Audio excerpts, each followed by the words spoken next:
And just really just to note that I'm really delighted to see what the students have been able to do in terms of this wonderful symposium. And thank you, Kristen, for the introduction. This is, I think, particularly important because the Environmental Justice and Common Good Initiative has really been trying to be more broadly engaged, both on campus and especially at the law school. And so I really just want to take the opportunity to mention that I and Zia Bomani and other students have been, including Simran and other students working on environmental justice issues, will be much more engaged through the Center for Social Justice. And I ask you and hope that you'll be looking out. I'm just trying to think of who else is working on this, including Shelby Coyne and Ranika. And maybe I apologize if I'm, and of course, Elias, they're right there in the front of my screen. So welcome again and thank you. And I really look forward to, I think, a great climate justice symposium. All right, thank you. Thank you. Thank you. All right, hello everyone and welcome to an evening of law and climate justice with SCU's Environmental Law Society, joined by the SCU Environmental Justice Initiative and the SCU tUrn project. My name is Will and I'll be one of your moderators tonight. We have two panels, each focused on climate justice. Our first panel from now until about 7 o'clock will focus on climate justice at the national level. Our second panel from 7 to 8 o'clock will focus on local climate justice. If anyone in the audience at any point has a question they would like to ask the panelists, I encourage you to type it into the chat and we will get to as many as time will allow.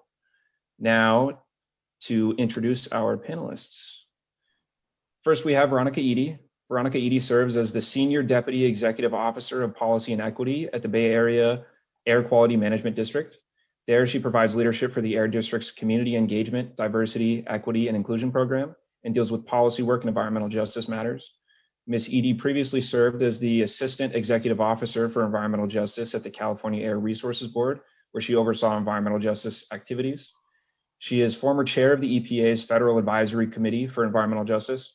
Ms. Eady has held appointments on several faculties, including Tufts University's Department of Urban and Environmental Policy and Planning, Fordham Law School, and Stanford Law School. Next, we have Jennifer Ganata, a senior staff attorney at Communities for a Better Environment. Prior to reaching her current position at CBE, she worked at the organization from 2007 to 2012 as a youth organizer and legal fellow. In addition to environmental justice work, she has also dealt with housing issues at the Eviction Defense Network. Jennifer also served as a senior staff attorney at the Inner City Law Center. Jennifer has channeled her passion for environmental justice and housing to defend frontline communities' right to housing in a better environment. She believes that organizing is key to helping move our communities away from investing in an extractive economy. And lastly, we have Professor Rob Verchick, who holds the Gautier St. Martin Chair in Environmental Law at Loyola University, New Orleans. He is also a senior fellow at Tulane University's Disaster Resilience Leadership Academy and president of the Center for Progressive Reform. Professor Verchick served in the Obama administration as Deputy Associate Administrator for Policy at the EPA from 2009 to 2010, where he helped develop climate adaptation policy and served on the Interagency Climate Change Adaptation Task Force. In 2012, he researched climate adaptation policies in India as a visiting scholar at the Center for Policy Research in New Delhi with the Fulbright Nehru Environmental Leadership Award. Professor Verchick's writing focuses on environmental regulation, climate change adaptation, and the developing field of disaster law. He's authored 3 books, including award-winning Facing Catastrophe, Environmental Action for a Post-Katrina World. And without further ado, I know we only have an hour and plenty of interesting topics to cover, so we'll start with our first question, which goes for any of our panelists in whatever order you prefer. And the question is, for people who might not be familiar with climate or environmental justice, what is it and why is it important?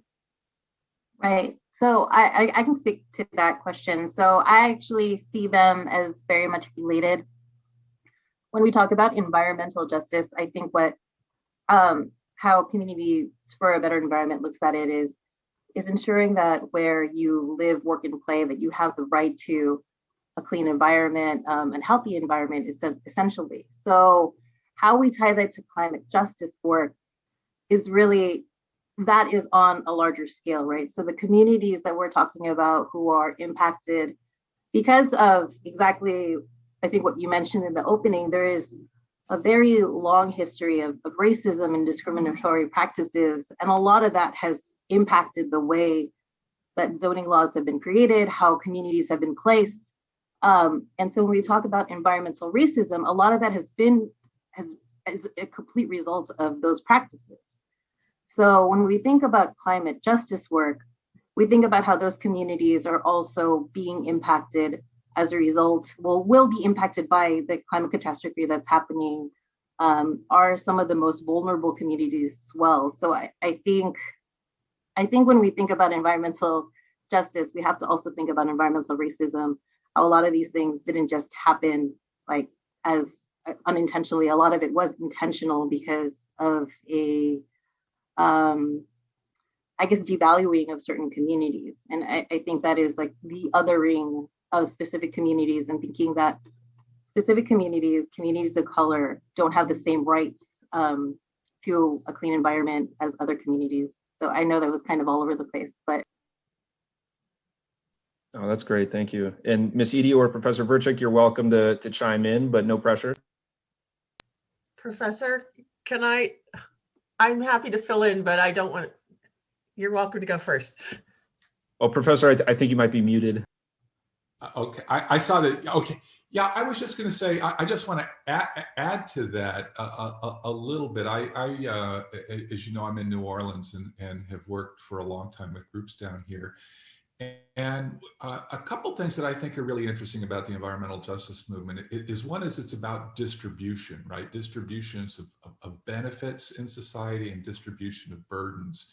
And environmental law since the 70s, sort of our modern system, has been mostly concerned about just cranking down, if you will, generalized pollution, whether it's water, air, or whatever, without really thinking very much about where it was going, as long as everything in toto looked like it was going down. And still our environmental statutes today at the federal level say almost nothing about distribution based on many of these issues or many of these identities. And the other thing that I'll just sort of throw out there that I think is really interesting that I see a lot in groups that are working in New Orleans is the definitions are always kind of changing about what the identity factors are. We know environmental justice is about race. We know it's about the rights of indigenous people. I've argued for years and written about that there's a gender component to this. Most environmental justice activists are in fact female and run most environmental justice groups around the United States. It might also be a movement about children in some people's eyes, about the health of young people or the health of very elderly people. And it certainly has something to do with income and rate or income and class. White disadvantaged communities, very poor in coastal areas, for instance, of Louisiana or in Appalachia. So it's a very rich area of activism, and I think it changes depending upon what people are most interested in and what the moment calls for. So I will just close, and I think you two really laid the foundation really well. I'll focus on my role as a public servant, and I work at the Bay Area Air Quality Management District. I've worked at a number of different agencies, and I consider myself to be a public servant. And as a public servant, I think that the public's interest has to be first and foremost. And I'll also say that as I grow as a public servant, I learn more and more, especially from environmental justice activists and residents, about what I need to be doing. And I think that of the principles of environmental justice, the one that sticks with me the most as a public servant is the idea that communities speak for themselves. And with that in mind, it's really important that public servants and public agencies are willing to share power with the communities that they're supposed to be serving. And I think that that's the biggest challenge in a public agency, because most people that I've worked with or encountered see their role as different. And they see their role as not being out there with the community, not experiencing communities the way that the people who live there experience their environment. And I think that that's really critical in order for us to understand the role that we're playing. So I'll leave it at that. Thank all of you. That was a great introduction to some of the biggest themes in environmental justice. And I think some of our following questions will expand on those a little further. So for the next question, I'd like to ask Ms. Eady, what are some of the pressing issues you see in the intersection of human rights law and environmental justice? And how important is it that the US and the new administration establish itself as a champion of human rights and environmental justice? That's a really interesting question. And I appreciate that you framed it as human rights. And it's important for us here in the United States to realize that around the world, people are talking about human rights. But for us, we talk about civil rights, and there's a whole legal theory about whether or not that applies to people who are not citizens of this country. So I appreciate it being asked in terms of human rights. There's a real alignment there. Oh, I'm sorry. That's my puppy giving me puppy hugs. I was hoping that she wasn't going to do that. I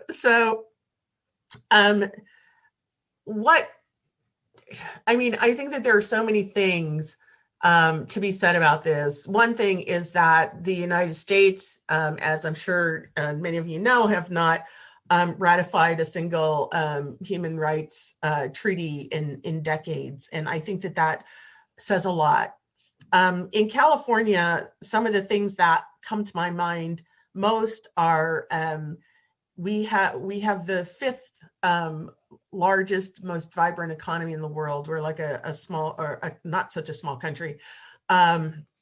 We have probably the third biggest extractive and petroleum industry in the country. And yet we have people living in this very wealthy state who don't have clean air or water to breathe. In the San Joaquin Valley, for example, I think I've heard different figures, anywhere between 1 million and 3 million people don't have clean water to drink. They rely on bottled water that they have to purchase.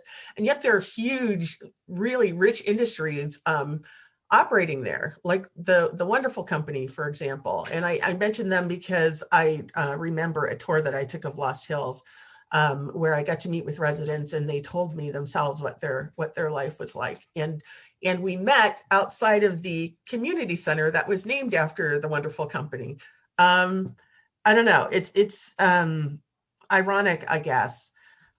So I wanted to touch on that. I also wanted to talk for a minute about COVID-19.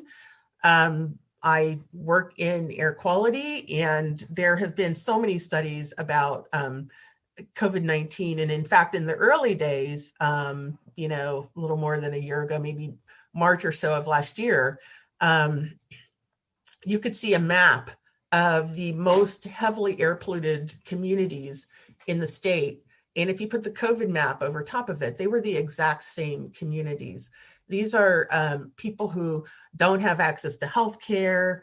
And then on top of that, you hear about studies like one, I don't think it was peer reviewed, and I don't know, maybe it has been by now, but in coming out of Italy, that talked about COVID traveling on small air particles. So, we're starting to pull ourselves together and pull ourselves out of the COVID crisis. But we all know that the people who saw the most deaths, the people who were the sickest, were people of color and low-income communities who are marginalized and disenfranchised.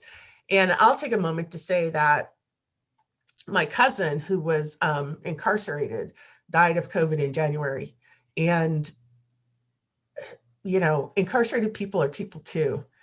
And the way that it was handled, the way that COVID was handled was just horrifying. So there are many links. The last thing that I'll say, because I was thinking about climate justice as I was thinking about tonight, is that, people around the world, small island nations, low-lying United States, Louisiana, Alaska, these are the folks who are going to be hit hardest by the climate crisis. And it's really important that we start thinking now about internally displaced people who don't really have any rights, people who are going to lose their statehood in the Maldives and Kiribati and Micronesia, and Haiti. All of these are really critical issues at the intersection of environmental justice and human rights. So I'll leave it at that. Thank you, and I really appreciate you sharing that with us. It was very enlightening. Now, for our next question, this is for Professor Virchik. Where do you see some opportunities with the current administration on climate adaptation and disaster resilience? And what were some of the highlights from your experiences, such as maybe those in India, that might be applicable to U.S. environmental law today?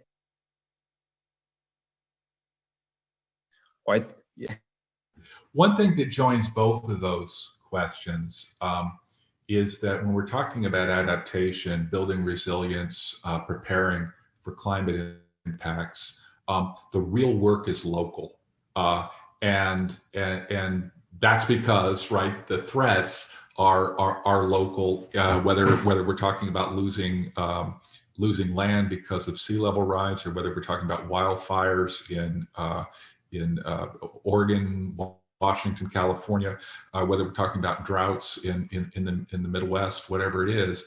But part of those solutions have to be federal, right? Because what the federal government's really, really good at is providing lots of information and technical assistance and providing the money for it, right? And so just to give you a quick sort of idea of some of the things that we deal with down here in Louisiana, there's a tribe called the Biloxi Chitimacha Choctaw band, or the Ile de Jean Charles band of the Biloxi Chitimacha Choctaw tribe.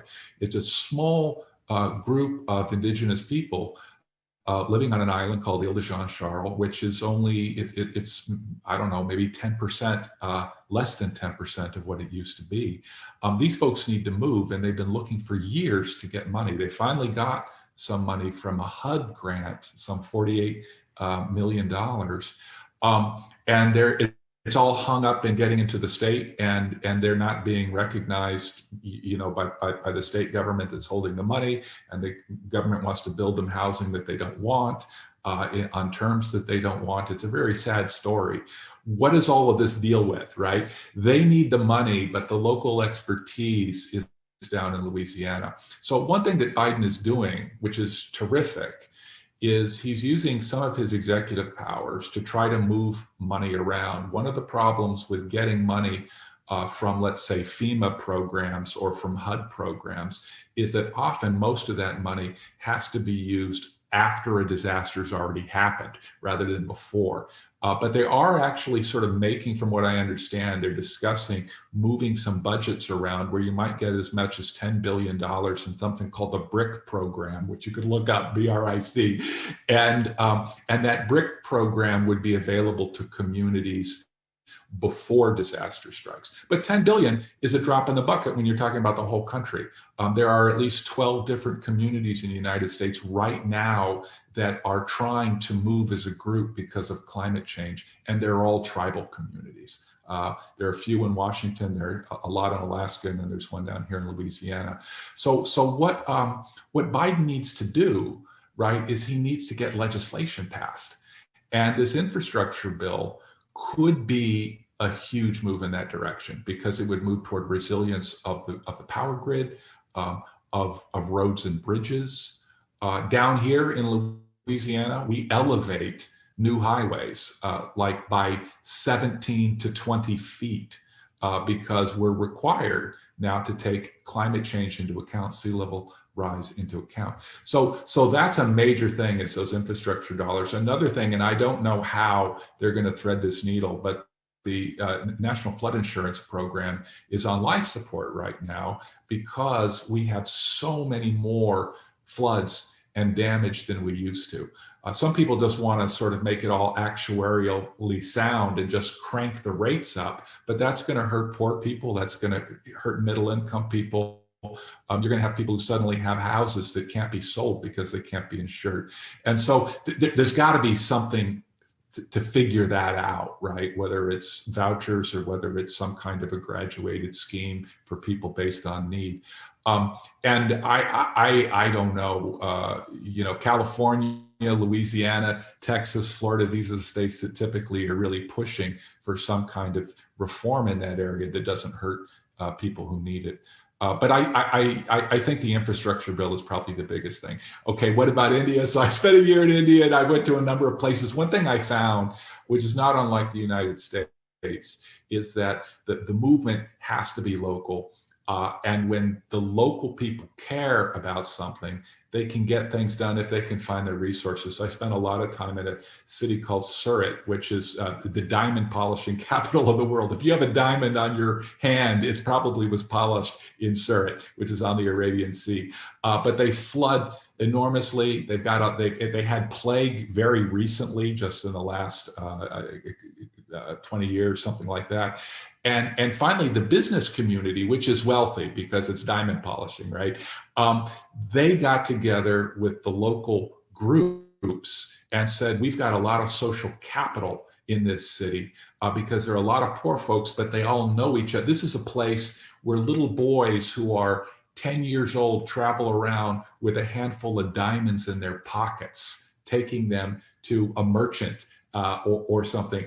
And it works, right? These diamonds don't disappear. And it's because everybody knows where everybody is. And you can take that kind of knowledge and say, they were going out into the informal settlements, right? Which we sometimes call slums, right? And they were saying, okay, who are the people who have boats? Who are the people who know how to swim? Can I walk on this person's tin roof without it falling in, right? And they accumulated all this knowledge because people know this stuff. But the government didn't. And so that's something that I learned in India, really, is that people know a lot about their communities, but you've got to sort of get those resources together and then provide resources from outside, whether it's money or technical assistance or whatever it is, to solve these giant problems. Thank you for that. And we'll follow up on some of the things you mentioned in a few minutes. Now for our next question, this is for Ms. Ganata. Could you share your perspective on the current state of housing and energy justice in urban areas? And what types of strategies do you believe should be employed to address the problems faced by our most vulnerable communities? I think so. It has a lot to do, I think, what the previous speakers have discussed when we're thinking about housing and energy. I do think that it is important to know that for both housing and energy, how we view it is just as a commodity versus that's something that everyone should have a right to. So I think when I'm thinking about it in the context of like, how do we make this more accessible to communities? I think we have to start there. We are in environmental law for all intents and purposes is kind of an extension of property law, right? So in property law, it teaches you the settler colonial mentality, right? This is a possession, land is a possession, et cetera. Instead of thinking that people have the right to housing, people have the right to stay warm, to be housed and be comfortable, right? And I think, so when we think about housing, and I was thinking about Veronica when she's sharing about her family member, this has a lot to do with what happened during COVID, right? You saw a lot of hotspots in the state, in different states. In Southern California, where I work, there was a very huge impact of COVID. And that had a lot to do with overcrowding, not having an ability to maybe quarantine, also having to go to work because people were considered essential workers. And so while, the state is rebounding, or maybe the country is rebounding in some places, like a lot of places in the beginning and throughout it, there really had surges. And I think about that, like, what is an issue right now of housing? There isn't enough affordable housing. It's not about just building housing. And I think it's right for Veronica to say, like, one of the major principles about environmental justice is, listen to the communities. So I think in order for us to think about housing and energy together, I think we have to think about it as, what do we do for climate resilient housing, right? So that means, like, when we think about retrofits, we have housing stock now that exists. How do we ensure that the most vulnerable communities don't get displaced? Because we also are going to have to retrofit because of just for climate adaptation purposes, right? So when we get off of gas, which we need to do because it's a fossil fuel like natural gas, we'll switch perhaps to electric. But in doing that, are we going to make that more expensive for the average person who already might have utility debt, right? So that is the whole thing, that we're saying that utilities you have to pay as a commodity, your rent is a commodity. Like, we're not thinking about it as like a rights-based approach. And I think once we kind of invest in different models, when we start, like when people say decommodifying housing, like that is part of it, right? Like, should we invest in social housing? How do we make sure that we're able to keep these communities that are frontline communities, you know, safe as climate change happens? And like, I keep thinking about, there were so many studies that showed because of air pollution, just because of the vulnerabilities a lot of those frontline communities are having, they were more vulnerable to the pandemic. So that's going to continue to happen. Like, if we're not thinking about this as everyone has the right to safe housing and the right to actually, you know, just be in their communities, and we're not thinking about that, then we will continue to see low-income communities and vulnerable communities of color just be decimated along the way, just because we're not thinking about them first, because we're thinking more about profits and we're not thinking about, like, how do we keep people safe? Thank you. And if I can follow up quickly with you, Ms. Ganata, can you also comment specifically on housing initiatives, and do you think they're effective, or an effective strategy in addressing some of the smart or urban city planning challenges that are faced by many different communities? So when I'm thinking about housing initiatives, like I see in different states, particularly in urban areas right now, throughout the country, there is this push for, they say, yes in my backyard, right? Like YIMBYs. And I think it's very dangerous to say, let's just build, because it's not, like, what we don't need is more market rate housing, right? Because we know the vast majority of people of color in this country tend to be tenants, right? We know that that because of that, they will probably not have home ownership, and they will also just continually have to have wages to pay for rent and continue in that path. I don't think we just need to continue to build housing. I really do think we need to work with communities, do community planning, figure out what is the best model. I think that different communities have multi-generational housing. Like, how do we accommodate that? Like, it isn't necessarily a one-size-fits-all sort of like approach. And I do think, like, when people are hearing who are pushing out these ideas of just continue to build and build, like, they tend to be just private developers. So I think I think that we should really think about, like, what do we have in terms of public housing? Like, how do we switch to a model that isn't just, you know, like, public housing is something that's terrible. Like, why is it that we have a different view about social housing? What does it mean to have a community land trust? How do we have community owned property? Like, what are the different solutions that are out there? I think that different communities throughout the country actually have been able to do that, and have made them resilient, have made those communities some place for people to feel safe and be part of. So I mean, I think it's just a challenge. Like, where are you here? Like, how do we understand housing? And I think also it's like going back to, like, should we actually be questioning? Shouldn't we just be decommodifying that? Like, I know that part of our history in the United States is that we understand as land as value, and land is something that will create generational wealth. But that's also one of the things that creates a huge divide in other low-income communities. And I think that is something that we need to reconcile, right? Whether that is like figuring out how to work better with Indigenous communities in the United States, how to work better with low-income communities of color, and just trying to figure out those types of solutions. That's where I would kind of urge people to sort of look at, instead of just the answer is to build more status quo kind of argument. Yeah, thank you. It sounds like these issues and their solutions are typically a lot more nuanced than many of us would like to believe. So I appreciate that. Now, to follow up with Professor Verchick on some of what you had mentioned before, looking back at the Texas grid failure in February and the frequency of natural disasters in certain states, what role can and should the federal government play to help protect the nation's vulnerable residents? I want to answer that. Jennifer Ganata made such a wonderful point about housing. I want to just add something to that. Feel free. Before I get to Texas. I used to live in the Bay Area, and I'm writing a lot right now about wildfires. And one of the things that everybody thinks, oh, it's because people built in the wrong place where the wildfires are, or they're not building properly.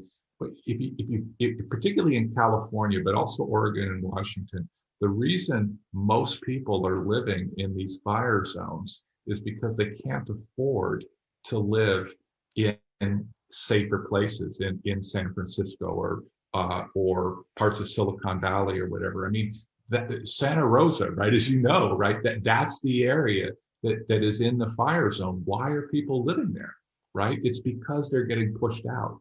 And in fact, Redfin, you know, the computer realty organization, they did a whole study on this. And one of the things that they found is when people move to these other areas that are more fire prone, the value of their homes goes up more slowly than in these other places, right? So it's even reflected in the market. And so people are buying into places that are going to be depressed in value, just like they are in Louisiana when they are forced to go into flood zones and so on. So this thing about housing, if you are an advocate of good housing in a city like San Francisco or Sacramento or LA, you are doing something about climate adaptation, right? That's just one thing I want to say. So the thing about Texas, though, which is super complicated, but basically the problem, right, was that there was this giant cold snap that really was unprecedented. I mean, they had them before, but nothing like this. And I have to say that from talking to so many people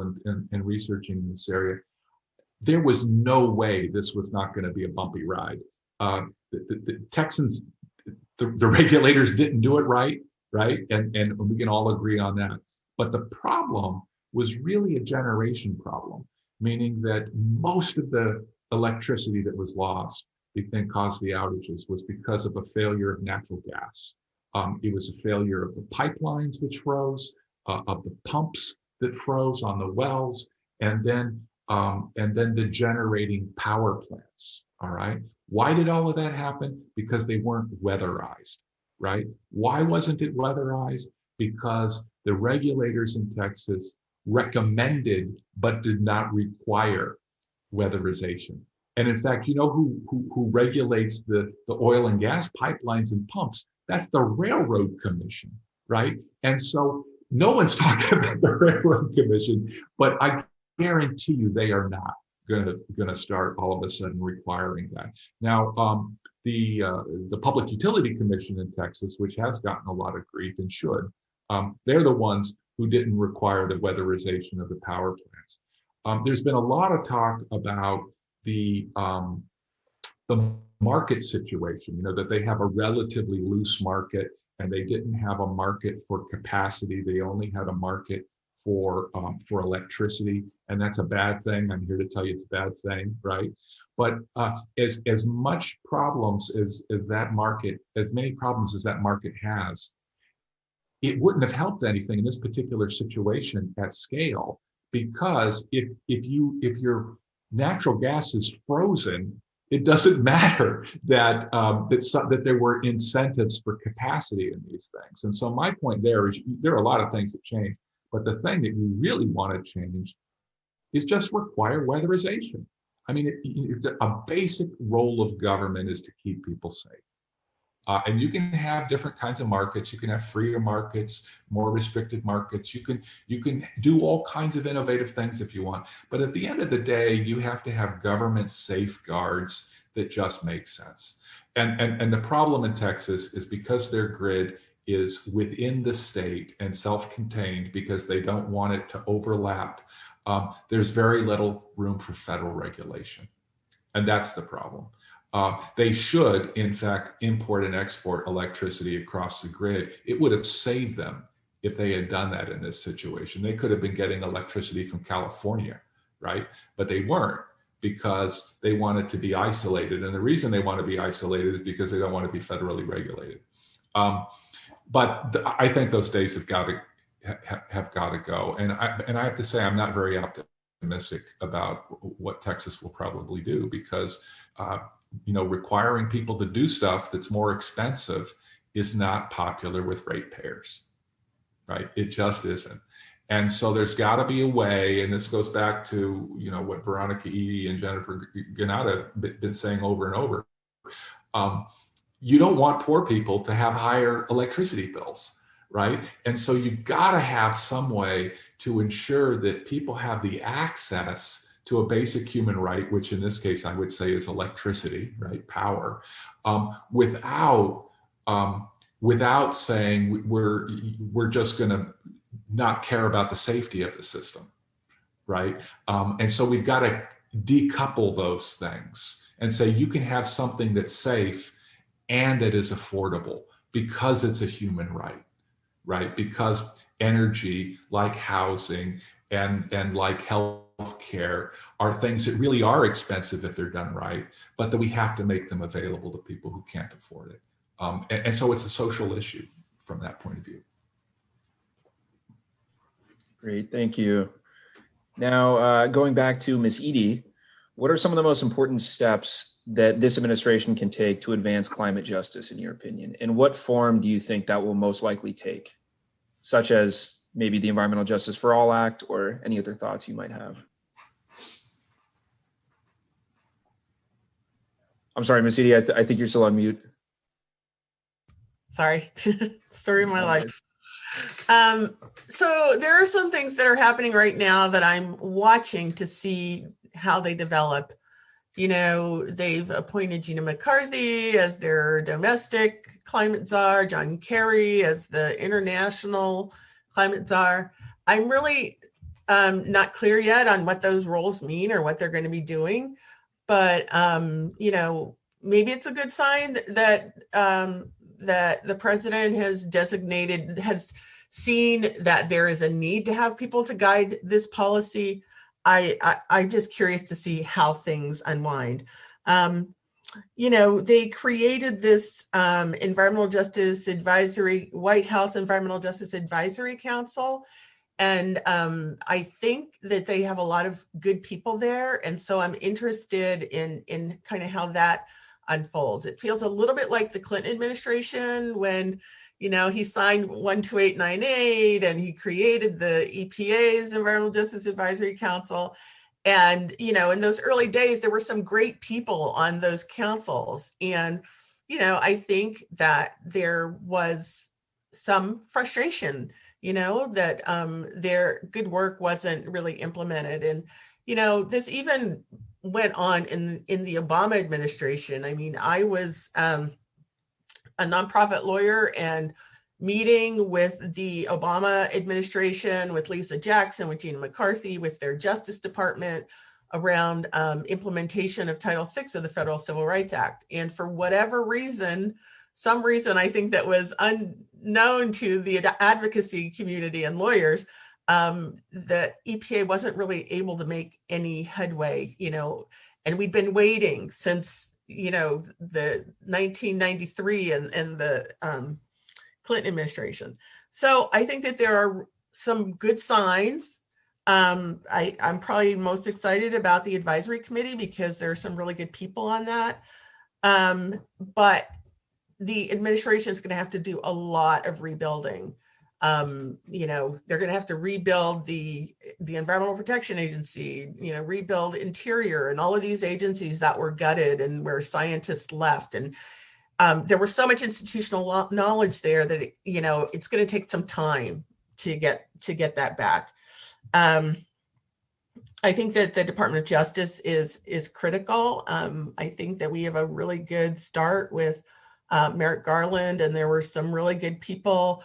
Professor Yang, your friend and mine, Marianne Engelman Lotto, they've pulled some good people into the net. So I am cautiously optimistic. What I would also like to see, though, is some partnership with some leaders in Congress. You know, we've got some incredible visionary leaders in Congress, starting with AOC, but not ending there. I mean, you know, there are the Gang of Four, you know, I shouldn't even be using these nicknames that Trump gave them, but I will say there are some really good people with a lot of vision in both houses. And so if we can see some partnership there, I think that we can make some progress, but it's going to be really hard. And I think it's going to be really important to not just tap the voices of the community leaders and EJ leaders who are on the council, but it's also going to be being able to travel across the country and being able to visit communities and speak to communities. And so I'm hoping that we recover from COVID quickly now that a lot of people have been vaccinated, so that we can really, in earnest pick up a lot of that work. So I'll stop there. I think we're all looking forward to life getting back to normal, and that's probably only going to happen with more vaccinations. So I'm right there with you. Now, to move on to our last question before closing, and potentially, if there's time, giving any audience members a chance to ask questions they might have. This is open to any of our panelists. How can students and community members be allies to and advocates for the environmental justice movement? And more specifically, how can students, even those who are not going into environmental law, assist in the movement? As somebody who started off kind of doing environmental justice work and going into housing, I think a lot of this intersects, right? Any type of public interest work that you're doing, it'll intersect probably with the environment. It is where we live. It is like, everything that's happening around us, essentially. So I think for students who want to get involved, I think it's just kind of like get involved and do the thing that you're doing, because I feel like it'll take you down this path anyway. I remember I actually met Veronica Eady at this Rebellious Lawyers Conference. I met her with Luke Cole, who he did so much work doing environmental justice. And I felt like they maybe were the people who set me on this path. I was like a first-year law student. I didn't go to Yale, that's where it was being held, but I had driven up from New York City. I went to CUNY. And I feel like that's kind of the thing. Like, if there's something that you're interested in, you will find the people who kind of lead you down like where you should be looking at. And I think it's such a great honor to be on this panel with Veronica and talk about environmental justice, because she's so much of like why I ended up doing it. But I think just get involved in general. I think that's the most important part, because I feel like you'll probably end up doing environmental justice, touching upon it in some way.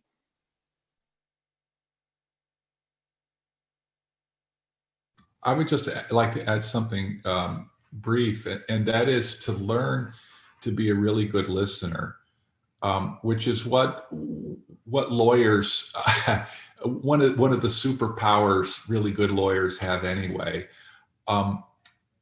Getting involved with communities, talking with people, and trying to find out, what it is they're really interested in and what they want. Down here in Louisiana, I'm working on appointed to a task force of the state that's trying to zero out carbon emissions by 2050. One of only 2 states in the South that has this goal. And we've got a lot of communities we're working with who they're very interested. There's a movement to try to bring carbon capture and storage down here in Louisiana, because it's connected with the oil and gas business, and Texas wants to do this kind of thing too. And the community is not a good idea, I don't think, from many of these communities. I don't think it's going to serve them very well. And they intuit that, but they need a lot of hands, a lot of people studying something like carbon capture and sequestration. Now, some of them are doing that, right? But they don't have enough of them. And so I'm helping connect with students, or connect them with other groups. And whether you're a law student or an undergraduate, or you're interested in engineering, you can learn a lot about carbon capture and storage, right? Or you can learn a lot about the effects of particulate matter in a particular area. And then you can say, okay, here's information. Is this helpful to you? How could we, and they'll say, well, here's how we create a communication strategy around that. And you can learn. I'm learning an incredible amount from working with some of these groups about keeping their eye on the horizon and the long game. And I'm coming in with my lawyer questions, and they're like, yeah, but this is going to last longer than that legal dispute that you're talking about. And just to be very sort of humble and learn a lot. there's so much to learn, and you'll think you're getting it all, and hopefully at some point you're actually giving the community something too. I just want to give a quick shout out to Zaya Bomani. Last night, the Air District had two of our board members, Davina Hurt from Belmont and Tyrone Jew from San Francisco, had a community, basically a listening session. And Zaya came and asked us, what can we do? Is there a role? And I think I personally got really excited. And not only did I get excited, but some of our community partners, in particular, Miss Margaret Gordon from West Oakland Environmental Indicators Project, she immediately emailed me some information that she wanted me to pass along to Zaya. So getting involved in that way and volunteering, and believe me, I will be in touch, Zaya, for better or worse. That's a really great way to get involved. We were all super excited about that. So I just want to throw that out there. Thank you. And it's great to see what a sense of community there is in this field. It never ceases to amaze me every time we have any sort of event where prominent figures like each of our panelists here get together. It seems like everyone knows each other somehow. And it's encouraging for those of us that are trying to be in your shoes one day. So on that note, I'll give anyone in the audience that would like an opportunity to ask a question, you're welcome to unmute yourself or enter it into the chat. Otherwise, we'll take a stretching break for about 5 minutes before our next panel begins. And thank you all for coming. And I'd like to extend my sincerest thanks to our panel one panelists. And I look forward to staying in touch. And the Environmental Law Society would definitely like to reach out to you again. So thank you very much. Thanks. Yeah.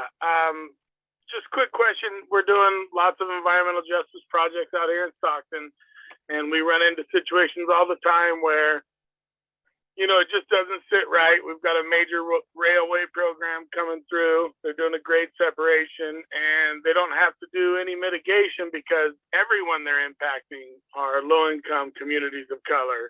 And we're told that since there's no disproportionate impact to low-income communities of color, they don't have to mitigate that. They don't have to make any effort to offset that. So the argument is that historic racism was so effective that current racism doesn't need to be addressed. And, obviously that doesn't make a lot of sense to us. Similarly, we're involved in statewide programs like AB 617, where we're asked to donate dollars to a port of Stockton that's asking for money to help expand, to increase its emissions. And we're a non-attainment area, and we have an elevated mortality rate. And so as community members, we're involved in these processes. We're trying to dig in our heels and understand them.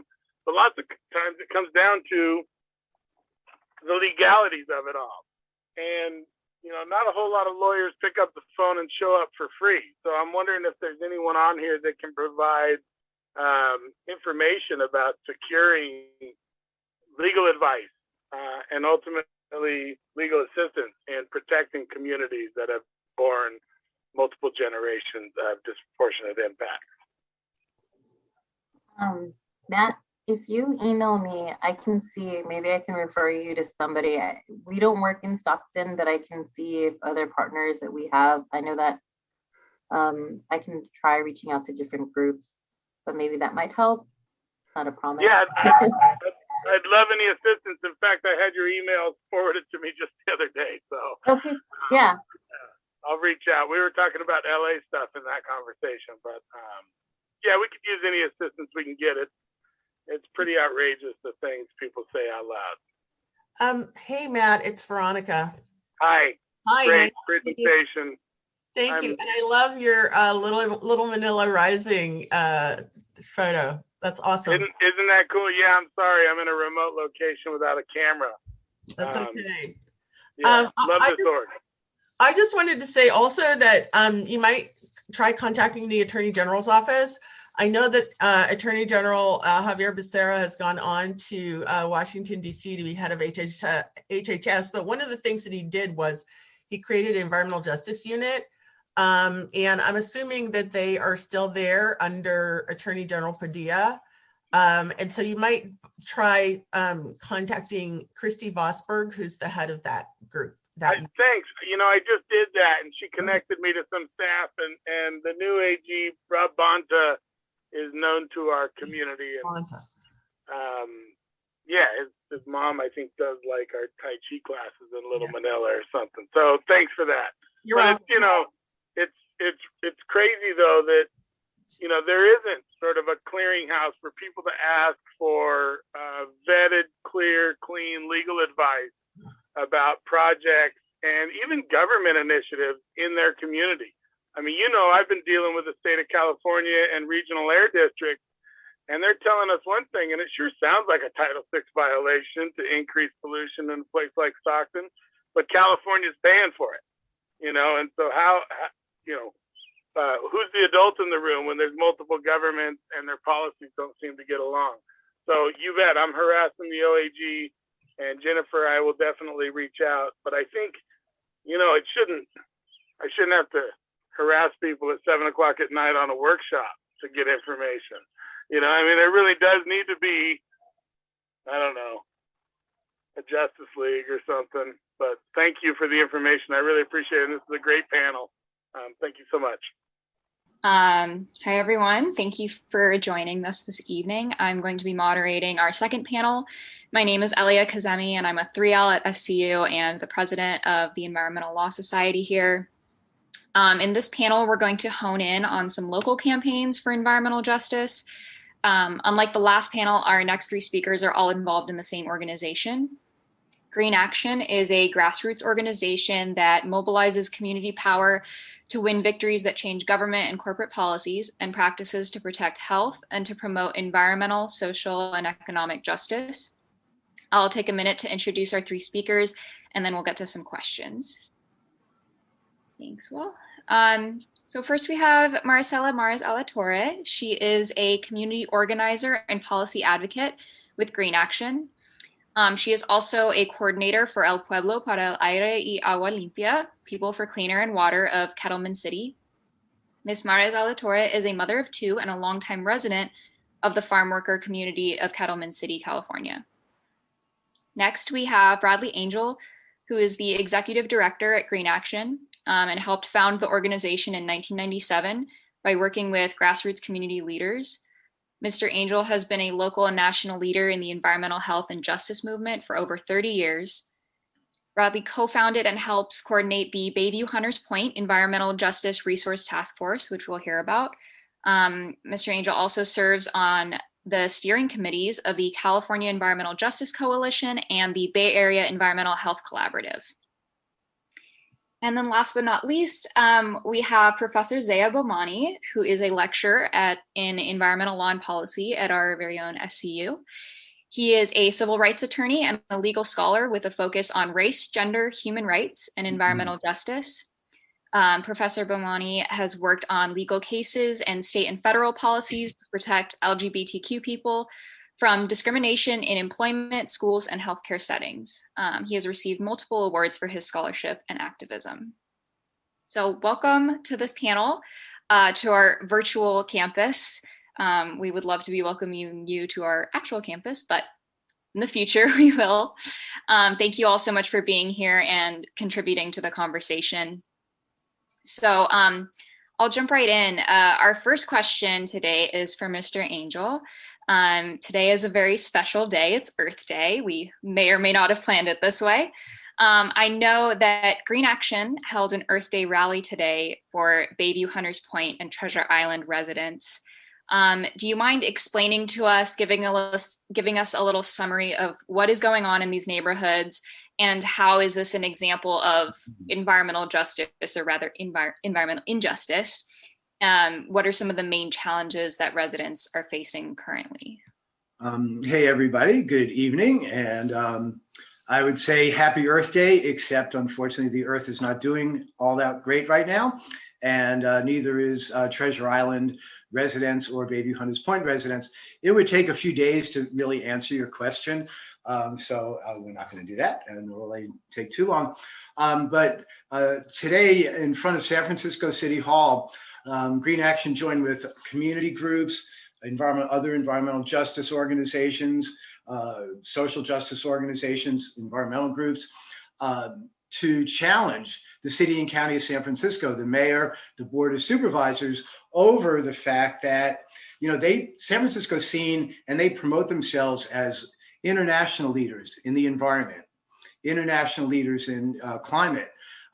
They proclaim they support Black Lives Matter, except when it comes to Bayview, Hunters Point, and Treasure Island, the only color that we think that they really follow is green of the dollar. So today, 28 organizations came together to support these communities. And very briefly, that we can talk more about it. And Zay, if you have the next slide, you can show that. Just very briefly, Bayview Hunters Point is just a classic environmental justice community, predominantly community of color, multiple pollution sources, as well as, you know, health disparities, social and economic problems, racism, just a dumping ground for San Francisco.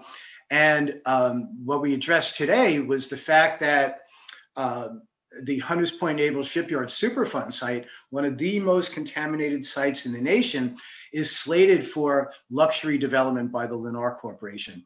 And unfortunately, mayor after mayor for many years now, and the Board of Supervisors, supported by the state and the federal government, think it's okay to only partially clean up the Superfund site. There's atomic bomb residue waste there, other radioactive and hazardous waste from decades of Navy and industry malfeasance, and people are getting poisoned. And so, and at Treasure Island, which was part of the Hunters Point Shipyard Annex, it's also slated for mostly upscale development.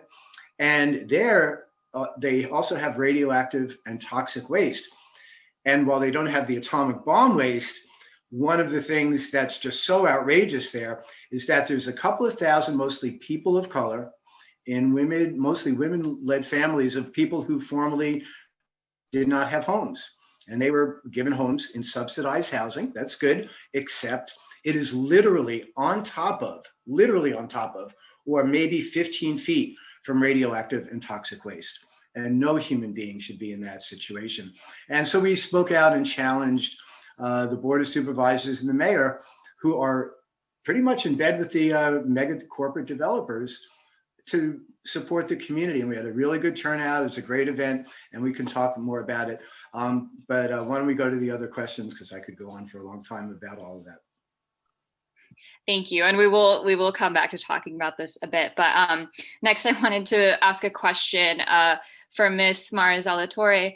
You're a resident and organizer in Kettleman City. And I remember learning about Kettleman City in undergrad during my environmental science degree, because it's just really one of the examples of, you know, it is the birthplace of the environmental justice movement. And it's home to one of the, or I think the largest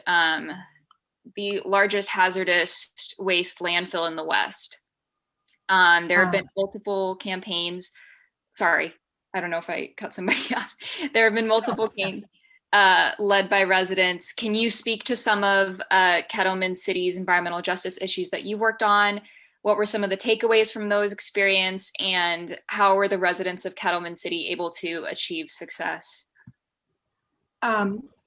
Good evening, everybody. I'm a second generation organizer in Kettleman City. My parents were founders of El Pueblo para el Aire y Agua Limpia de Kettleman City. So I've been involved since I was in high school, and I'm almost 50 years old, so it's been a long time. Kettleman City has always been like the poster child for the environmental racism and injustice. It's a farm worker community. A lot of people are monolingual Spanish speakers. Only 1,500 residents in a community that's unincorporated. So any tax-based revenue that's generated goes straight to the county seat. Lots of different environmental exposures to toxins. Not only the largest hazardous waste landfill in the Western United States, but also decades of contaminated drinking water, pesticides, old oil field operations, diesel pollution. We are the cross-section between Interstate 5 and Highway 41. So even though we're a very small rural community, we have a huge problem with diesel emissions off the thousands of trucks going through those two major thoroughways. And, a historic racial discrimination on the part of the county seat, which is Hanford. It's 40 miles away, because it's never been to their benefit for Kettleman City to uplift itself in any way. You have to realize that the tax revenue generated from the hazardous waste landfill is almost a third of the county budget. So it was never to their benefit to reduce operations there. It's always been to their benefit to increase and continue to overburden Kettleman City. So Kettleman City was involved in the environmental justice movement in the late 80s when they proposed what would have been the first toxic waste incinerator in the county.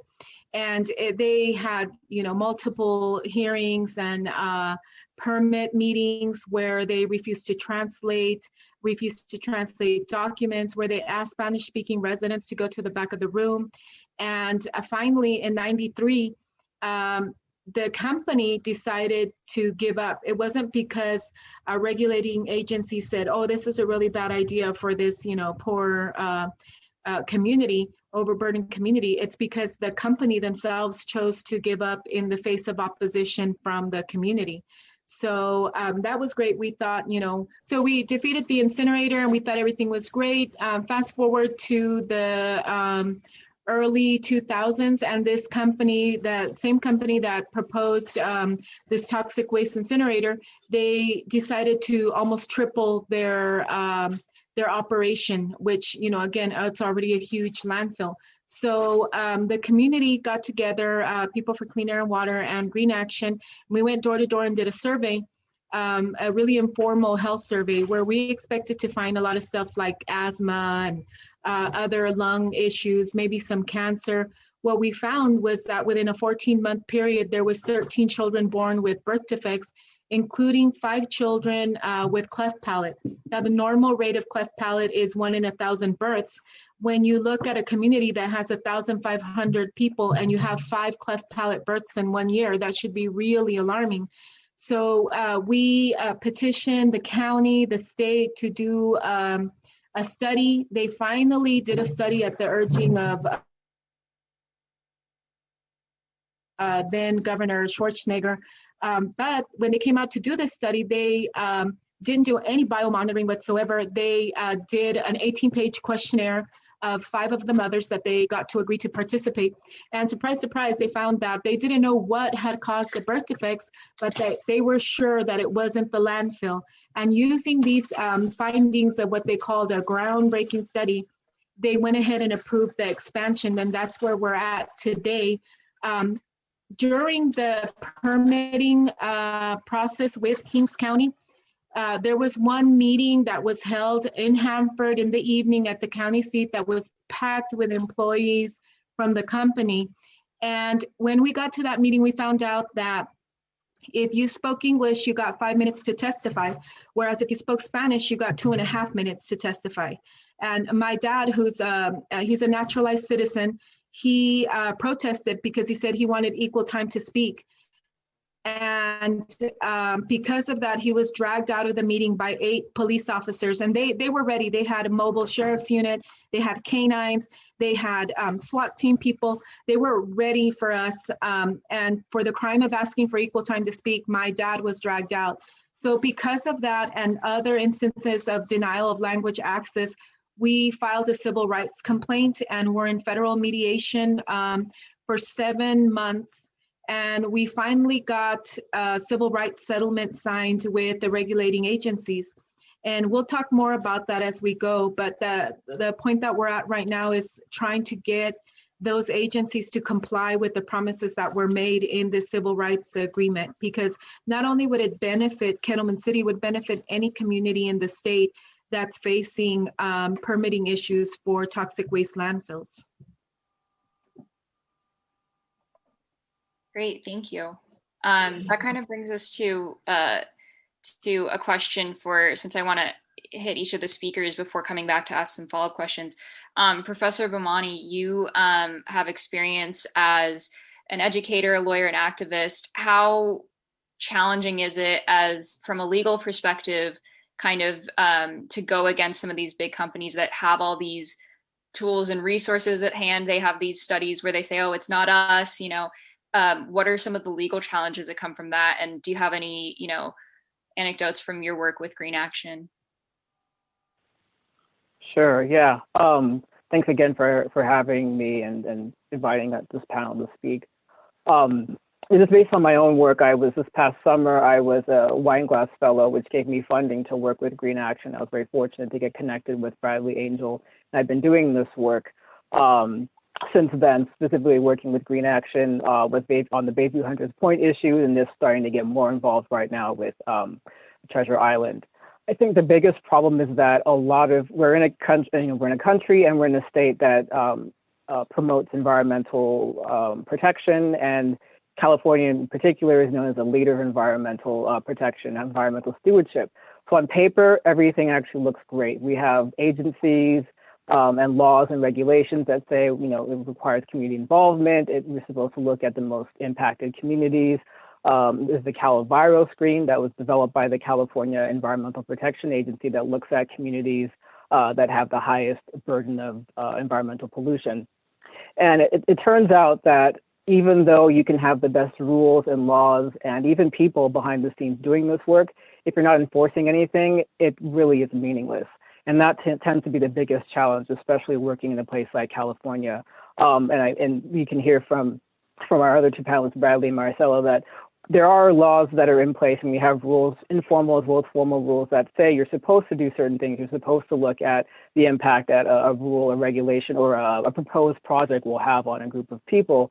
But it doesn't necessarily mean that if it has a bad impact, then you stop the project. It just means that, okay, well, now you have to justify why you're going to go ahead with this project.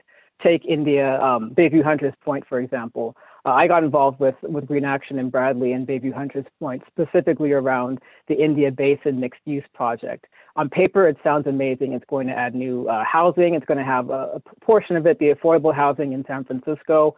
It's going to clean up the area, the parks that are sort of abandoned and neglected there.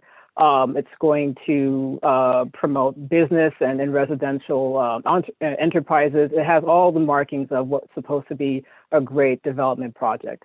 The only problem is that the environmental impact report for that project stated that it was going to increase air pollution beyond healthy levels. It was going to be concentrated in this community, Bayview Hunters Point.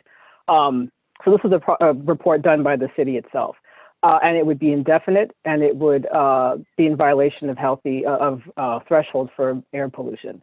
The city approved it back in 2018, and they used what's called it's a portion of the law that it's called the a statement of overriding consideration. So they said, we acknowledge that Bayview Hunters Point has an air pollution burden that's greater than 90% of the entire state of California. We recognize that it's dealing with environmental inequality, economic inequality, and a burden of intersection of environmental burdens. But we want to do this project anyway because it's going to bring houses, and the city wants more housing, essentially. So, and that was approved. It's been going forward ever since. Because of COVID, things have sort of slowed down. But today's rally that Bradley talked about was part of that drive to get the city to recognize that you can't claim to be green and for environmental justice and environmental rights. In fact, the mayor said that this project, this luxury development project, was the definition of environmental justice, when in fact it's going to displace residents. It's going to add pollution. As its own report said, it's going to add pollution to the community. It's most likely going to leave the radioactive waste that's already most likely in the soil there. Bradley explained that this area is next to the Superfund site, which is the most toxic area in the country. It's a former Navy shipyard. So there's radioactive waste from World War II that's still lingering in the soil. The city doesn't plan to clean that up. It plans to probably just keep it in the ground, bury it, and build homes over it. So if you're playing in a park you could easily, kick up dust or something and end up ingesting that. And the residents most certainly have been testing for higher levels of toxic and metals and radioactive contamination in their body. So I say all this to let you know that in a city like San Francisco, in a state like California, with some of the strongest environmental regulations and protections, with many alphabet soup of agencies focused on environmental protection, environmental justice, we still have communities like Bayview Hunters Point, which are considered essentially sacrifice zones where everyone else can benefit and they will take the disproportionate burden and not receive any of the benefit, if at all. I don't know if that answers your question, but that just sort of illustrates one of the biggest challenges that we face in doing this work is trying to convince people that what they say and what they do is not matching. This isn't environmental justice when you're relegating an entire community to be a sacrifice for the greater good. If I could just add to that, and thank you, Zaya. Both Bayview Hunters Point and Treasure Island and Kettleman City, as hopefully you understand, they're picture postcards of environmental injustice and racism. They're also picture postcards in many ways of organizing against all odds. And the communities and Green Action for Health and Environmental Justice that was founded by community leaders, we use organizing and legal strategies and direct action and technical work and community air monitoring, community health surveys, rallies like we had today, legal challenges. And in fact, somebody earlier mentioned, I think the colleague from Communities for a Better Environment mentioned Luke Cole. Well, I linked up Luke when he was just moving to San Francisco, and he at a conference back east, and this is like 1988 or something like that. And he asked me if I knew a community that needed a lawyer, for an environmental lawyer. And I said, let me tell you about Kettleman City. And we really missed Luke Cole quite a bit. And the other thing I just want to add is that, I've been doing this work for 33 years. I worked with Mari Sella's parents in the early battles in Kettleman City. And, in those days, the government agencies were 100% white, 100% pro-polluter, maybe 95%. I mean, they were just ingrained in the institutions of these agencies that are supposed to protect the people. But today we have good people. My friend and colleague, Veronica Eady, right, is working for the Bay Area Air Quality Management District. And the challenge, and I think Veronica is going to be a litmus test. Can somebody who actually really cares about health and justice and really wants to make change, and I think Veronica is one of those people, will she be able to do it at we think, the corrupt pro-polluter Bay Area Air Quality Management District? I am not so sure, but we will see. Great, thank you. That's actually a great lead into my next question is, Zaya mentioned environmental impact reports, and being from the environmental science side of this, I've always kind of, I know Professor Yang can attest to this, my frustration with a lot of these environmental laws is that they lack teeth. And, a company can still do their environmental impact report and just say, yep, we're doing great. And kind of, like you said, sacrifice these communities. Anyone's free to answer this question. What will it take, I guess, to, is it legislation? Is it, a case-by-case basis for these environmental impact reports to actually assure accountability? I'm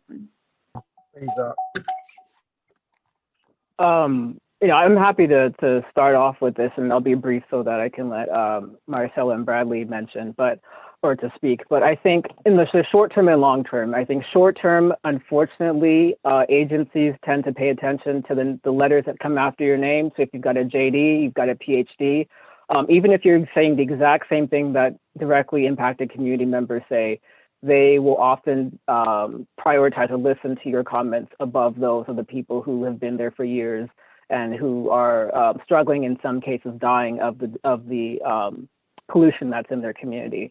And I say that because many of you in the group, especially those of you who helped bring today's event to the audience, are going to become lawyers, right? So I think if you can and you have the space in your career path to do so, taking advantage of your JD essentially, even as a law student, seeing that you're at a university, going to law school also will raise flags and let the people in charge know that there's people who are trained and know the law who are looking at this and can actually, can cause actual trouble for the community. I think more broadly as well, community members, even those who aren't directly impacted, can submit public comments for things of this sort whenever you hear about a project that's going to be impacting communities such as Bayview Hunters Point and Treasure Island and Kettleman City. Long term, I think it's a combination of many things. The policy, like I said, is actually relatively decent if you look at it on paper. It's the implementation and enforcement that is a big issue. That said, there's still a lot that can be done policy-wise. But I think to Bradley's final point that if you just have one person here and one person there in these institutions that care about environmental justice, it's going to be hard for any one person to make a difference. So having that critical mass of people who are committed to serving communities most disproportionately impacted, I think is really essential. So being part of this institution, so to speak, is really, I think, one long-term strategy to get actual justice for impacted communities.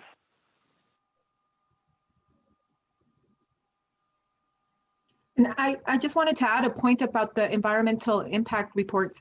Like in Kettleman City, I think a lot of people think that, environmentalists have all this power to mess with industry and mess with business. And in a magical world, I've heard that, that EPA messes up business. But in my experience, EPA is totally always been pro-business. I mean, you have these environmental impact reports that, for example, in Kettleman City could say that the expansion would negatively affect air quality and increase cancer within the property line. But then you can issue a statement of overriding consideration saying, but industry needs a place to dump their hazardous waste. So let's go ahead and do this, even though we just stated that it's not a good idea for the health of the community. So it's very important for people to realize that it's not the all protecting entity that people think that they are.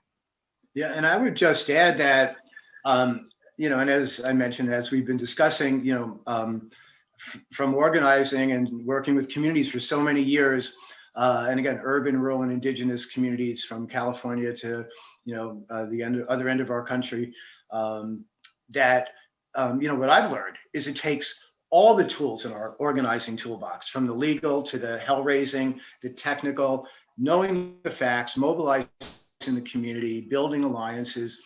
But in almost and one of the frustrating things though, but it keeps me going, is that the realization that even today, as I mentioned, that you get more diversity in government agencies. Many agencies have environmental justice divisions. Veronica Eady has a high position at the Air District, but and we'll see, she's new there, so we'll see what she's able to do.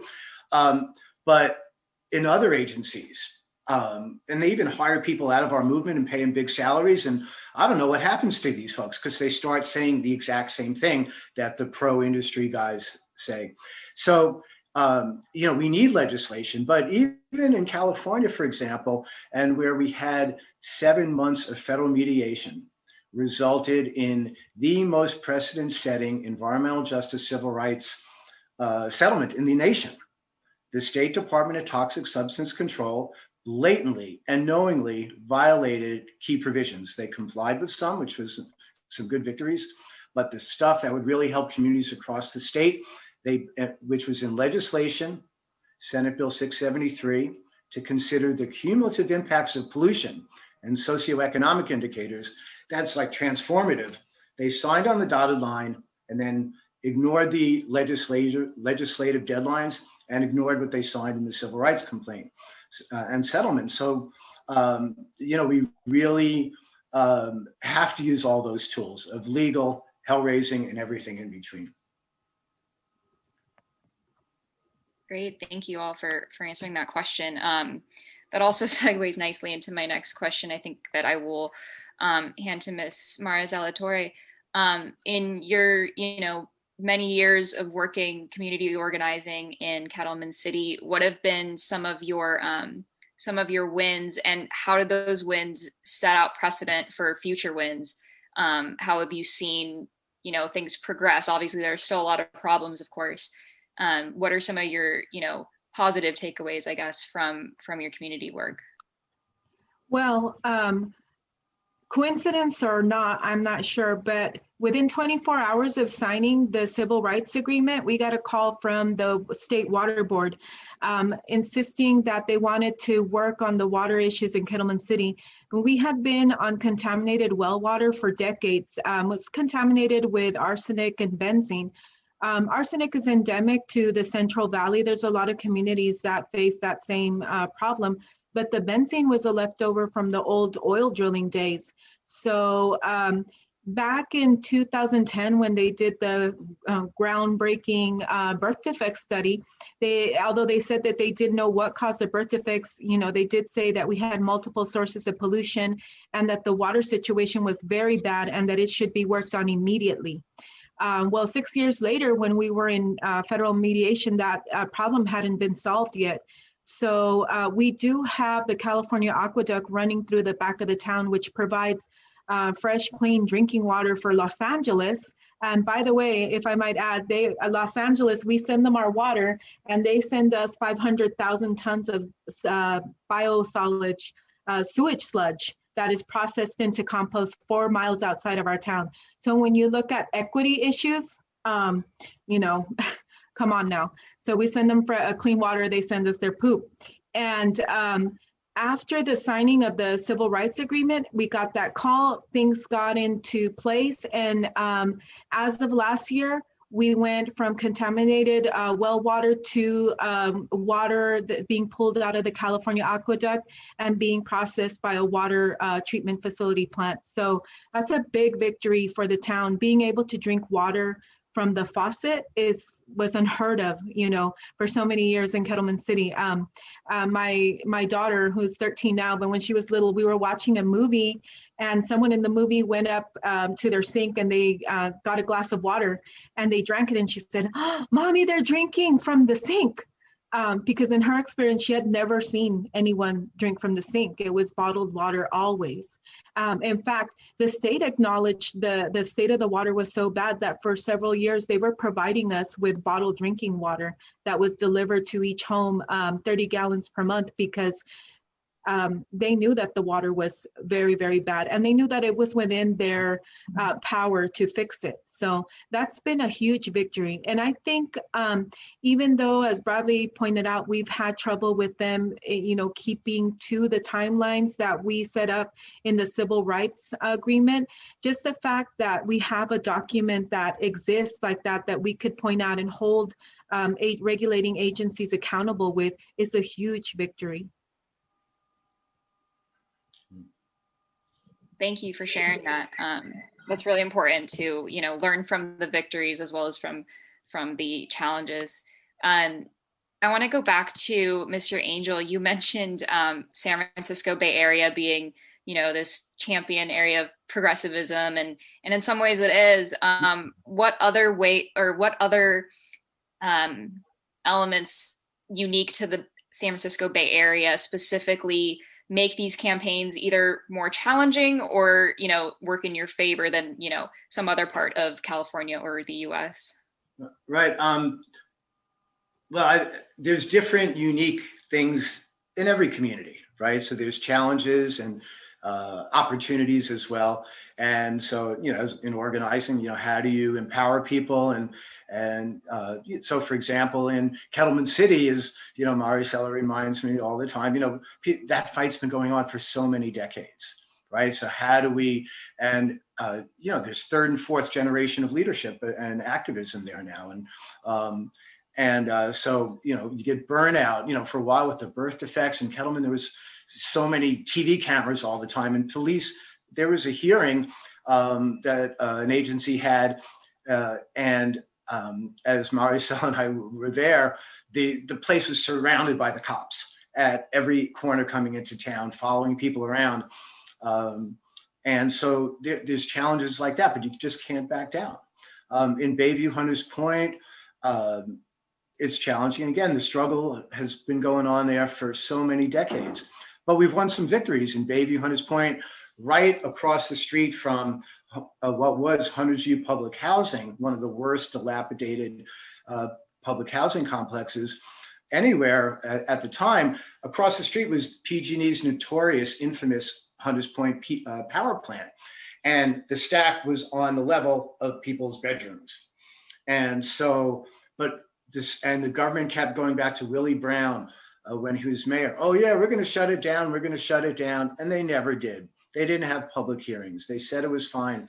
And it took, Green Action really worked, you know, residents had fought for years, but we really worked with public housing tenants and really educated and empowered them, and went to Sacramento to agencies that controlled the power grid, had never seen people come, right? Regular people come. We blockaded the plant. We had mass rallies, youth-led rallies, forced the air district to have a hearing. So it takes all of that to overcome. But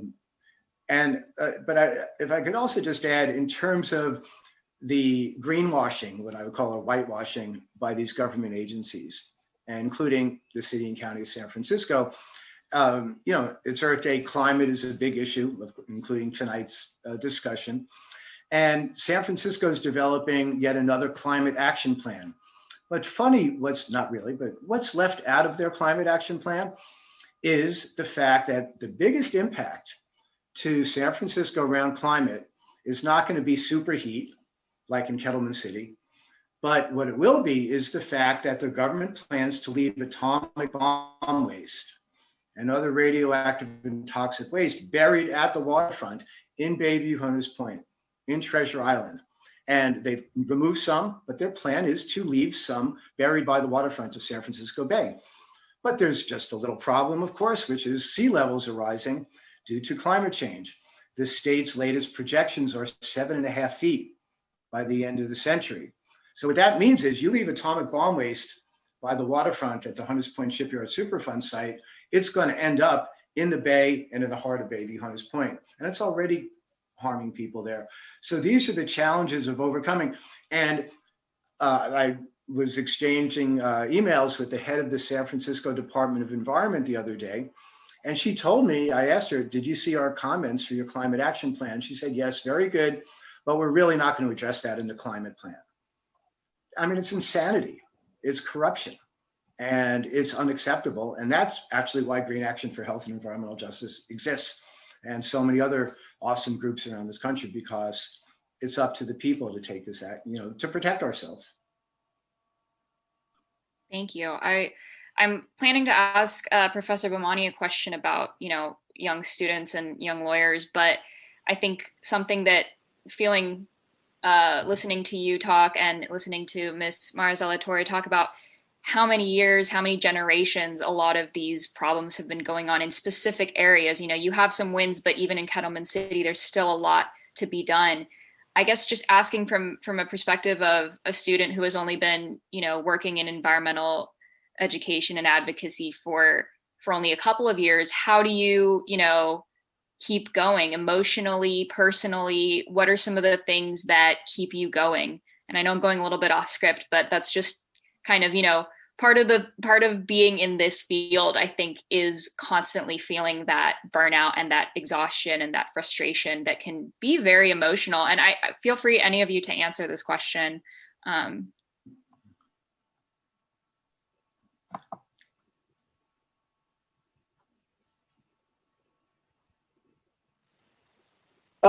mean, I probably am maybe the freshest because I haven't been able to do it for decades like Marcel and Bradley have, but at the same time, it is, you know, it is challenging because there's so much that's been happening when you get into it and you realize like, wow, this has been happening for decades. And I'm just scratching the surface of it. And then even then you start hearing about reports where the justice in the previous panel mentioned like, oh, because things are so bad, and it's always been so bad, it's actually not disparate impact because, well, it's always been, you know, you've always had this pollution burden. So adding this a little bit more isn't going to be a huge deal when in fact, you know, it's the constant accumulation of environmental distress that harms the community and leads to higher rates of disease and in some cases death. David Hunter's point, you know, that a lot of advocates who were working for years to get their community cleaned up have been passing away from all kinds of respiratory illnesses, and they have high elevations for asthma and other things. So yeah, it's a challenge when you are when you're living in it, and even when you're living and working and trying to make a difference, and you're not seeing that change that you want to see. I guess for me, sometimes it's just, remembering the community that I'm working with, remembering the reason why I'm doing this work, and ultimately, if you stop trying to have any change, you're definitely not going to have change, right? So the only way that you can make a difference is to try. Otherwise, you already give yourself the answer that change is not going to happen the minute you stop. So that's for me. And also, I try to unplug from the news when I can, because sometimes it does get pretty intense, especially this past week.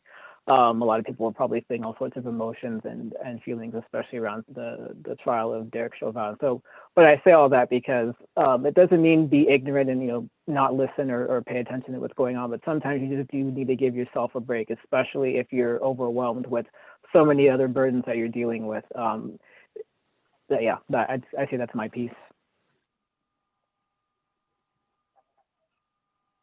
Maricela, if you want to.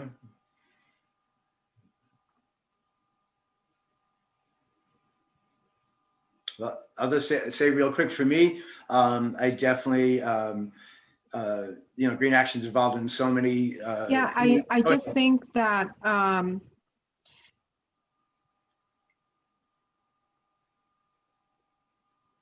think that maybe there's a delay. Go ahead.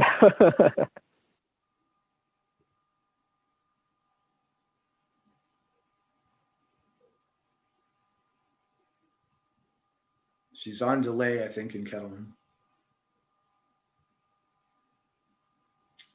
Well, I'll just say real quick then, and see if she comes back in, that definitely, Green Action's just so busy, and, it's not a 9-to-5 job or anything like that.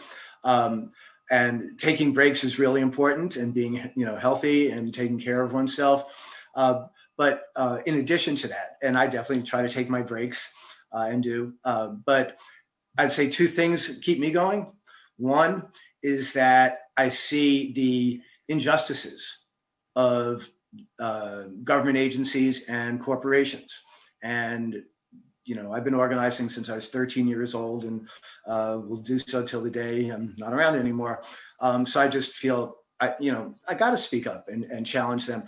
And at the same time, what keeps me going is when I see people stand up for their rights and take action, and we actually win victories. And we had talked earlier about, one of the best days of my life was in 1993, and having worked with Maricela's parents and the community in Kettleman City, and Luke Cole was helping and fighting this proposed toxic incinerator. I mean, it was an epic fight. And a couple of years earlier, as Maricela said, when the government agency we had hundreds of people from Kettleman drove 40 miles after working in the fields, and we walk into this hearing, and they say all the Spanish speakers go to the back of the room. And one of the things that's kept me going to this day is the people said adelante, to the front. But one of the greatest days of my life, that was pretty cool though, was one morning, Maricela's mom, Mary Lou Matas, who's no longer with us, miss her a lot. She called me up, and we knew we were getting close to winning this incinerator battle, which was being watched internationally. And Mary Lou calls me up. She goes, and her voice was shaking. She's like, Bradley, the manager of Chem Waste, the toxic company, just pulled up in front of my house, and he's walking up to my door, and he has a piece of paper. And I said, well, hang up the phone and then call me back. And she called back with tears of joy. And she read it to me, and they gave up the incinerator. And as Maricela said, it wasn't because the government denied the permit. They were all for it. The people won. And so those are the things that keep me going. And those are the stories I like to share to young organizers and people in communities. You can actually win. And we do. We don't win everything, but we win a lot. And I'm not just talking Green Action, I'm talking communities standing up. And I just want to add that, I've been volunteering with Bradley since I was 16 years old. And then after 20 years of volunteering, he finally decided to give me a paycheck. So that's been great. And then I gave him a son. My 26-year-old son also works for Green Action now. So it's perpetuated into this third generation kind of thing. And I think what keeps me going is they make me so darn mad. I wish I could walk away sometimes, but I'm, reading something that Jose Saldaña said in the chat about how do we do this when, how does one call out the good guys if they're perpetuating the inequities in the name of equity? And I'm just thinking about today's Earth Day theme, which is Restore the Earth. That implies that, we've all been bad stewards of the earth. And the truth is that it's, low-income communities of colors are not the ones that mess up the earth. It's the industry that pollutes and the governing agencies that, that allow them the free will to do so. And then they burden our communities with the ramifications of all this pollution. And they give us these precious slogans like, oh, restore the earth. Just look at who the hell is sponsoring Earth Day. Wells Fargo, UPS, that makes me angry. And that makes me feel like I can't walk away because the inequity, it's just so pervasive and it's systemic. And people from our communities have to rise up. And what I saw today, I just rushed home to Kettleman City from the Bay Area after being at the Bayview protest this morning. And what I saw was people are so empowered right now. There's a moment of reckoning right now, definitely for communities of color and low-income communities that they feel like they deserve better. And we do, we really do. Absolutely. And thank you it must be a really long day for you guys. But we really appreciate, you taking the time after a long day of organizing and activism to talk to us. I'm glad I asked that question because I think that all of your answers were really powerful. And I'm glad I'm not the only one fueled by anger and spite. It's not always the most peaceful, but it does fuel you for sure. I think we have about 14 minutes left. And I just wanted to ask kind of to everyone, but maybe a little bit more to Professor Bomani, because you work with students and you are, a more recent graduate. How do you have any recommendations of, other organizations besides Green Action in the local area, law firms, agencies that you recommend students reach out to, become involved in, keep their eyes on, in order to enable local environmental justice advocacy? Broad question, but. Mm-hmm. Yeah, obviously I'm on the board of Green Action, so I recommend that, of course. But also here at Santa Clara, at the beginning, Professor Yang had mentioned the Environmental Justice Initiative. So I co-lead the Law and Advocacy Project with him, and right now I'm leading a group of students who are doing some support work for Green Action. So some designed some posters for today. They've done some research looking into, what would be the legal basis for calling a public health emergency to stop some of the development that's happening right now that's kicking up some of this radioactive dust at the shipyard site. So I'd recommend undergraduates as well as law students and students in all disciplines, whatever skills, talents, and training that you have right now can be of use no matter what. So if you're interested, I can put the link to my email if you're interested in getting involved in this advocacy project to reach out to me, and I can add you to the mailing list. And then when we need requests like, hey, can someone look up what's going on in this city, or could you look up some information on what's the comment period for this type of permitting process? So it's just legal focused work for sure, but there's also a host of options for you to bring your skills and talents, helping write statements, press releases, and things of that sort. When I was a law student, I graduated not too long ago from Santa Clara University Law. I interned at the Center for Food Safety, and that was around before environmental justice was sort of a buzzword among a lot of these more traditional environmental focused groups. But there are now growing numbers of these, what we call big green nonprofits that are starting to embrace environmental justice work. And if you're, looking to get exposure to and, support, that's definitely, I would recommend that. But also small grassroots groups as well, including places like Green Action where you can volunteer time, and then your work would actually go quite a long way. And you learn a whole lot on the spot. You might not get all of the, the fancy offices that you would if you're working at NRDC or something like, or interning at a place like NRDC or Earth Justice or the Center for Wildlife and Diversity. But you would still get a lot of great learning opportunities. I'm also the EJ coordinator, environmental justice coordinator of the Bay Area Lawyers Guild, the National Lawyers Guild Bay Area chapter. So I'm also working with law students who are affiliated. So if you're a member of the National Lawyers Guild, you can reach out to me as well through there. And I'm also leading a lot of, or helping connect students, lawyers, and legal advocates and legal workers to projects like the ones that Green Action and community groups are needing legal help in.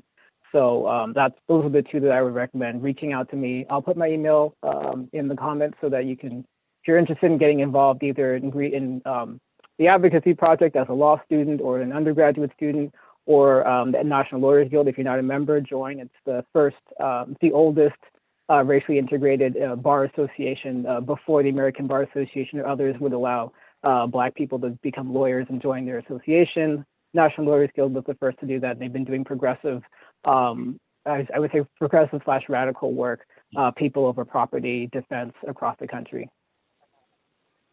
Yeah, I would just add that, agree and really appreciate all that Zay has been able to bring to our organizing and with the communities we work with.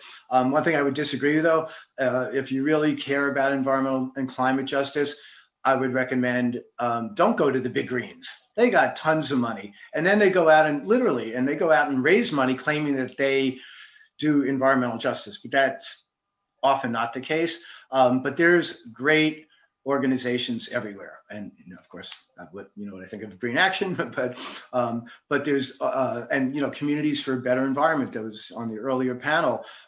They work a lot in the LA area, East Oakland and Richmond. They're one of my favorite organizations also, and longtime allies. Near where you all are, in the South Bay, there's, in East Palo Alto, one of my other favorite groups, Youth United for Community Action, YUCA. Check them out at youthunited.net, I think.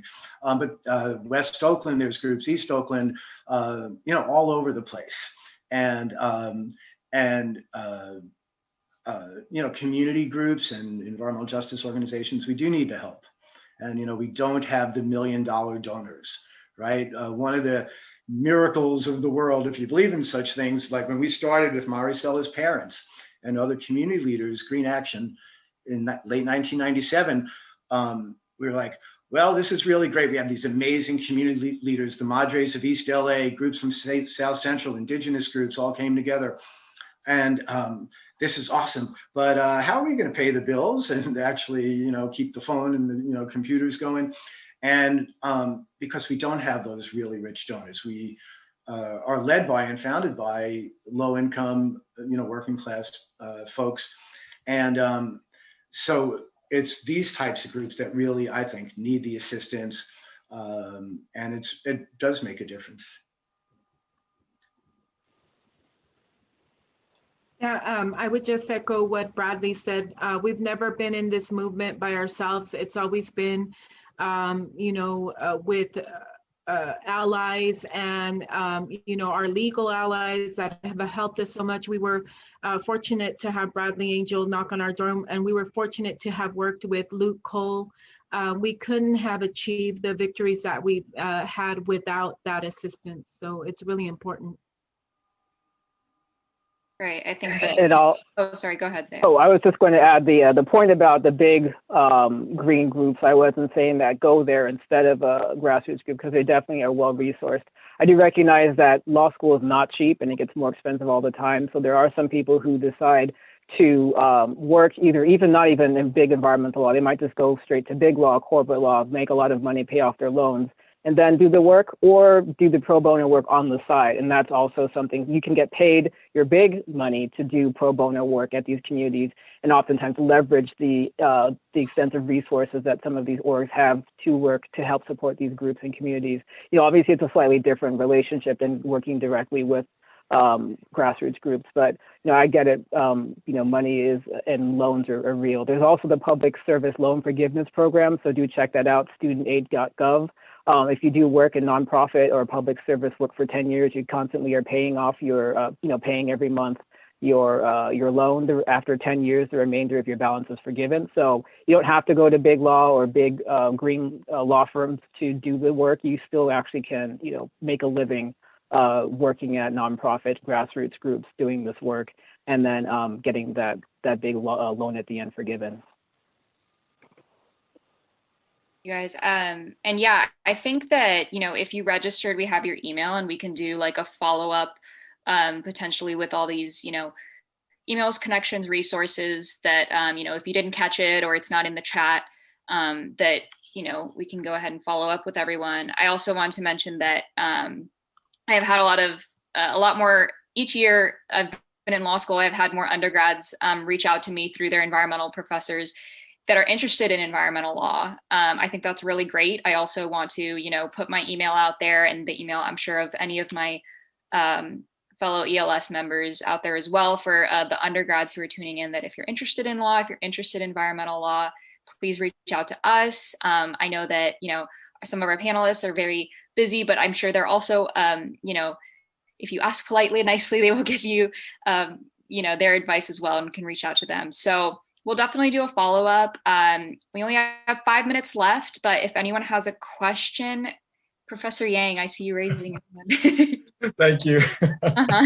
Thank you, Elia. I actually wanted to just follow up on what Zia and Maricela and Bradley just mentioned, which is, you know, apart from career, actually, I think this panel and the symposium really is also designed to make our administration, our university, more aware of both what we as an institution can contribute and the interest that our students have, and how we care about these broader social justice and environmental justice issues.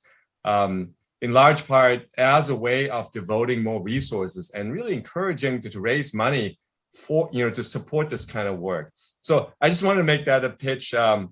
Actually, not necessarily that any of you here need to do anything, but just to emphasize that even for our students, I mean, the more you can actually share your interests with your class members, classmates, and others, that this is important, the administration will respond. I think this is sort of what the Environmental Justice Initiative has tried to do. That is, raise the profile of these issues and try to get us as an institution, meaning us, you know, the university, to be more supportive of these kinds of interests and issues that we all care about. So thank you for letting me sort of jump in there.